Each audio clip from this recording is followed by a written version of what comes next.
So আজকে আমাদের second day আর আমাদের এবারে টিমে সবাই থাকবে।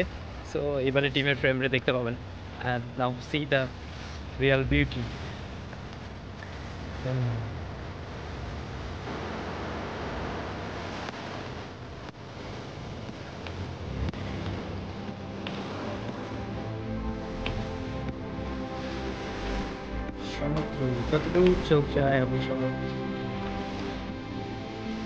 আসলে না, একা ঘোরার কিছু সিস্টেম থাকে, যেমন আমরা একা ঘুরি।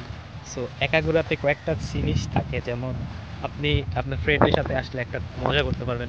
এখন আমাদের যে বিষয়টা হচ্ছে, আমি তো আমার ফ্রেন্ডের সাথে আসি নাই। সো এই ক্ষেত্রে একটু ঝামেলা পড়েছে। নেক্সট টাইম হয়তো আমাদের কোনো টিম আসবে, কমিউনিটি আসবে। সো আসলেই ভালো হবে। সো একা ঘুরলে অ্যাকচুয়ালি যেই প্রবলেমটা ফেস হবে সেটা হচ্ছে আপনার ছবি প্লাস হচ্ছে তবে এখানকার সিস্টেম যেটা, সেটা হচ্ছে যে আপনি চাইলে ওরাই হচ্ছে আপনার ছবি তুলে দেয়। সো এটার জন্য অলরেডি চার্জ করে নাই। তো এটার জন্য আসলে না অনেকটাই ভালো লাগে, কারণ কক্সবাজারে গেলে আমরা যেরকম দেখি যে ক্যামেরাম্যান, কিন্তু এখানে একটা জিনিস দেখলাম যে ওইরকমভাবে না কোনো ক্যামেরাম্যান নাই। হ্যাঁ, সো ক্যামেরাম্যান আছে হয়তো আমার চোখে পড়ে না এই আইল্যান্ডে। তো এই হচ্ছে বিষয়। আর মোস্ট যে বিষয়টা সেটা হচ্ছে যে আমরা এই সমুদ্রের পানিটাকে দেখতে না অনেক সুন্দর লাগে, কারণ নীল কোথাও আবার খুব ডিপ। মানে যেখানে দেখবেন যে বেশি ডিপ সেখানেই একটু গভীর, আর যেখানে নীল সেখানেই অল্প। সো এই জিনিসটা না অনেকটাই ভালো লাগে। সো ওই পারে সবচেয়ে বড় রিসোর্ট লাইক ওই যে অ্যারেনা, এটা হচ্ছে অ্যারেনা হোটেল। এই তো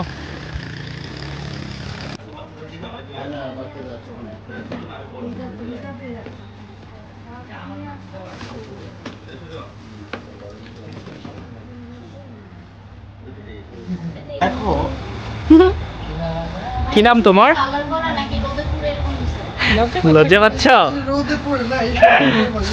পড়ো পড়ো, সুন্দর লাগছে।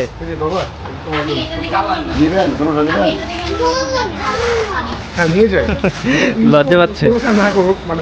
হ্যাঁ হ্যাঁ, নিয়ে যান।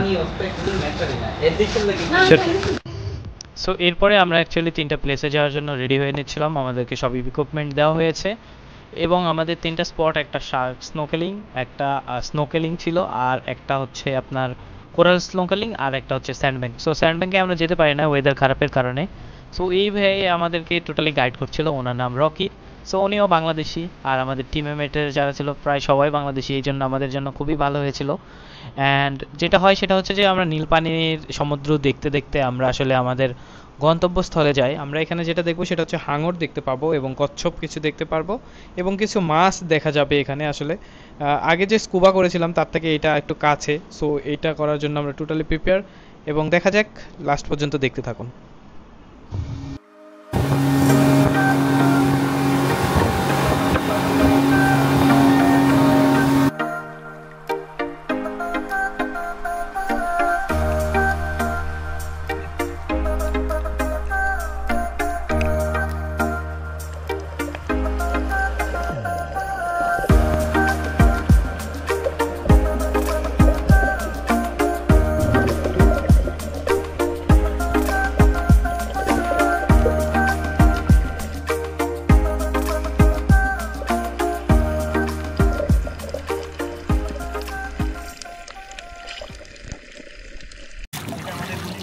আমরা অলরেডি চলে এসেছি গুলি বিচে।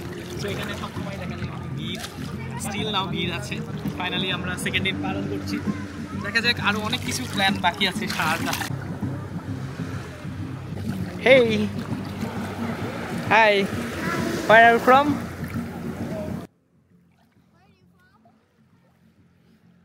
এইখানেও হোটেল রিসোর্ট আছে, অনেকে এই গুলি বিচেও থাকতে চায়। তারপরে এটা হচ্ছে জিম করা যায় এখানে। আর হচ্ছে এখানে আসলে একদিনের ট্যুর, আমাদের এখানে 1 ঘন্টা এখানে থাকতে হবে। সো 1 ঘন্টার জন্য আমাদেরকে এখানে টাইম দিয়ে দিয়েছে যে 1 ঘন্টা আপনারা ঘুরে টুরে আসবেন। সো গুলি, ওই যে আই লাভ গুলি লেখা থাকে, ওইখান থেকে ঘুরে আসলাম। আর এটা হচ্ছে গুলি বিচের তার ভিউ। মালদ্বীপের বর্জ্য নিষ্কাশনের জন্য ওরা একটা আইল্যান্ডের সাইডে সব কিছু রেখে দেয়। দেখেন এখানে ওরা আইল্যান্ডের সব কিছু বর্জ্য রেখে দিয়েছে, এবং এখানে দেখলে বোঝা যাবে এখানকার পানি কতটা স্বচ্ছ।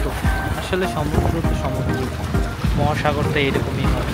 যতদূর চোখ যায় শুধু নীল পানি আর নীল পানি। সো আমাদের এরপরের গন্তব্যস্থল হচ্ছে শার্ক স্নোকেলিং।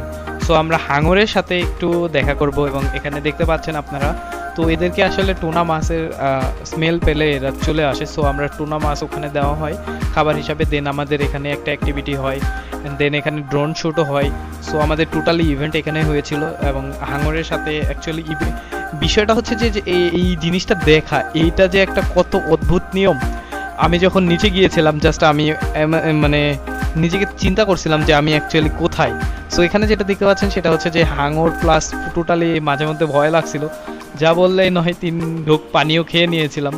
কারণ হয়েছে কি যে আমার পায়ে যে পিন্স লাগানো আছে, এই পিন্সটা হচ্ছে হাঙরে যখন গায়ে লাগছিল তখন মনে হচ্ছিল যে আমি ভাবছিলাম যে ওরা হয়তো বা আমাকে আঘাত করবে বা কিছু করবে। আসলে এসব হাঙর অনেকটা ফ্রেন্ডলি।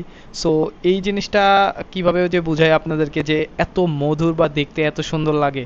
সো আপনারা যদি এক্সপ্লোর করতে চান অবশ্যই অবশ্যই মালদ্বীপ গিয়ে দেখতে পারেন, অথবা অন্যান্য কান্ট্রি যেগুলো মহাসাগর আছে সেখানে কিন্তু দেখতে পারেন। সো এটা দেখে নিজেকে অনেকটাই প্রফুল্ল মনে হচ্ছিল যে আসলে আমি এখন কোথায় আছি। যেমন হাঙরের সাথে যত মানে ফ্রেন্ডলি, একেবারে ফ্রেন্ডলি। সো উপর থেকে টুনা মাছ দেওয়া হচ্ছিল আর হাঙরগুলো কাছে কাছে ছিল। নিচে অনেক বড় বড় হাঙর ছিল, তাদের বাচ্চাদেরকে নিয়ে আসছিল। সো এই জিনিসটা দেখতে দেখতে আমাদের সমুদ্রতে অনেক উত্তাল ঢেউ চলে আসে, দেন ওয়েদার খারাপ হয়ে যায়। আমাদের জাস্ট কয়েকটা ড্রোন শ্যুট হয় এখানে, অ্যান্ড ড্রোন শ্যুট হওয়ার পরে আমরা আস্তে আস্তে আমাদের গন্তব্য দিকে ফিরে যাই। এবং ওই দিন আর কোনো অ্যাক্টিভিটি হয় না, কারণ মালদ্বীপের ওয়েদার মাঝে মধ্যেই খারাপ হয়, মাঝে মধ্যেই আবার ঠিক হয়। দেন আস্তে আস্তে আমরা চলে আসি। সো আবার দেখা হবে নতুন একটা এপিসোডে। আমাদের নেক্সট এপিসোডে থাকবে হচ্ছে প্যারাসেলিং অ্যান্ড স্নোকেলিংয়ের কিছু পার্ট আছে যেখানে আপনারা ফিশ দেখতে পারবেন, আরও ক্রিস্টাল ক্লিয়ার পানিতে যেই মাছগুলো থাকে সেটা, অ্যান্ড স্যান্ড ব্যাঙ্কে দিয়ে। অ্যান্ড দেন আমরা ক্লোজিং করব আমাদের পুরা এপিসোডটা। সো নেক্সট এপিসোডের জন্য আপনারা যদি আরও দেখতে ইচ্ছা করেন অবশ্যই কমেন্ট সেকশনে কমেন্ট করবেন।